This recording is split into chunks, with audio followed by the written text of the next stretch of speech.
लातूर में जितना बड़ा पंडाल बना सकते होंगे उतना बड़ा बना दिया।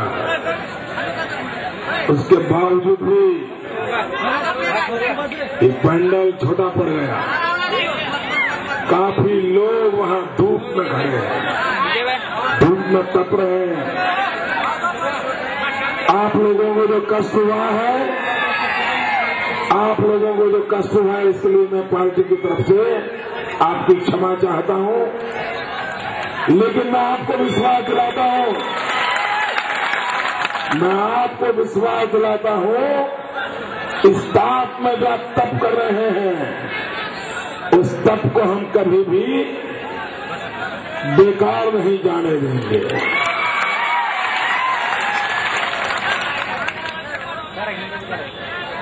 मित्रों, अब जगह है नहीं, सहन कर लीजिए थोड़ा। अब जो भी है वही, अब झगड़ा करेंगे तो सिर्फ कांग्रेस से करेंगे।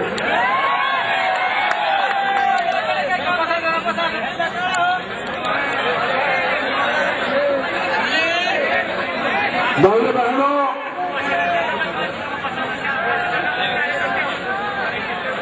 इस चुनाव में आपको निर्णय करना है कि देश वोट बैंक की राजनीति चलाएगा कि देश विकास की राजनीति के रास्ते पर चलेगा। आजादी के 60 साल हो गए, क्या मिला देश को? गरीबी बढ़ती चली जा रही है, बेरोजगारी बढ़ती चली जा रही है, बीमार को दवाई उपलब्ध नहीं है, गरीब को भोजन उपलब्ध नहीं है, रहने को घर नहीं, गांव को सड़क नहीं, पीने का शुद्ध पानी नहीं। 60 साल की आजादी के बाद 55 साल तक एक पार्टी ने राज किया, एक पार्टी ने। 50-52 साल तक एक परिवार ने राज किया, एक ही परिवार। क्या मिला देश को? भय, भूख, भ्रष्टाचार, ये 3 सौगात इस देश के नसीब में आई।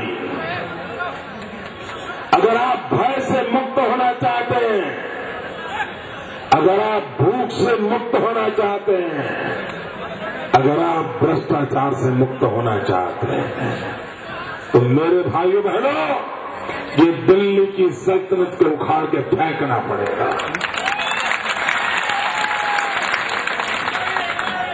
वोट बैंक की राजनीति का यही नतीजा है। वोट बैंक की राजनीति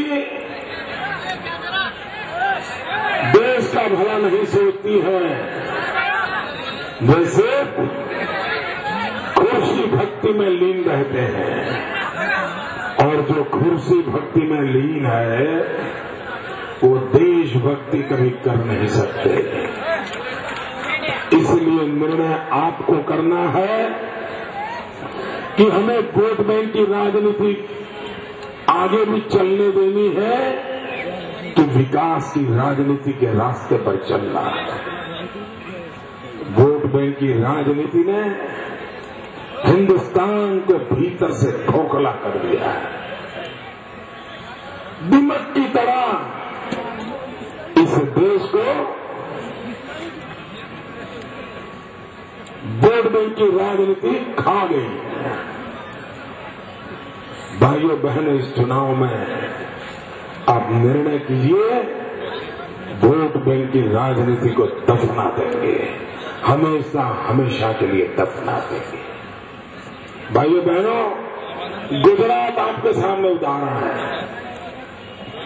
गुजरात ने वोट बैंक की राजनीति को दफना दिया, गुजरात विकास की राजनीति पर चल पड़ा, और उसका परिणाम क्या है? आपके लातूर में भी भूकंप आया था, और मेरे गुजरात में भी भूकंप आया था।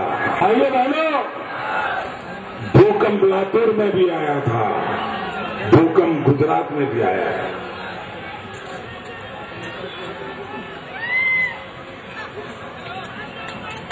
भैया प्रेम इतना न हो कि मैं परेशान हो जाऊं।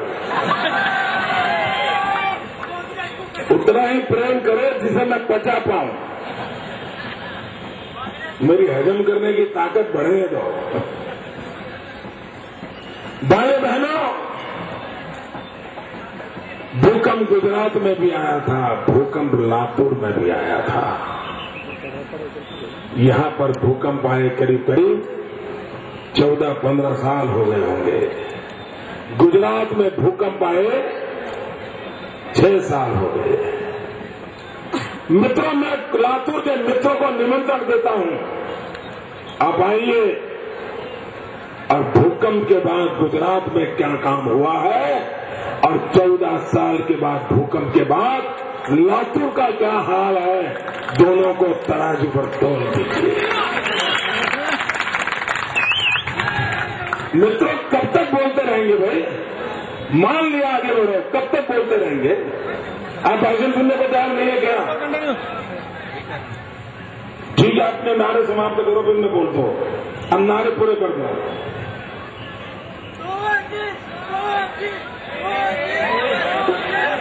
आज सब लोग नारे बोल लीजिए, सब लोग जयकारा कर लीजिए नरेंद्र मोदी का, कर लीजिए। मित्रों, सब लोग इतनी धूप में खड़े हैं, परेशान हो रहे हैं। शुरू में आपका उमंग उत्साह सब मान लिया मैंने, लेकिन भाइयों थोड़े तो मेरे प्रति प्रेम करो, तो हम मान गए। थैंक यू दोस्तों, थैंक यू। मित्रों, मैंने कल्पना नहीं की थी लातूर मुझे इतना प्यार करता होगा। मैं लातूर को वंदन करता हूं दोस्तों, इतना प्यार मैं कैसे चुका पाऊंगा इसको,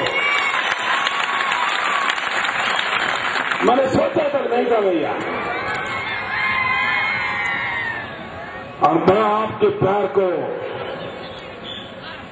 ईश्वर मुझे शक्ति दे, कभी इस कर्ज को चुकाने का मुझे अवसर दे। भाइयों बहनों,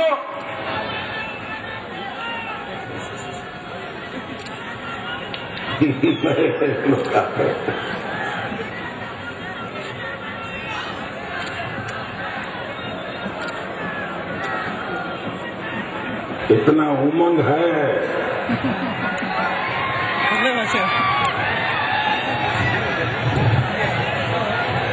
और सारे नौजवान हैं।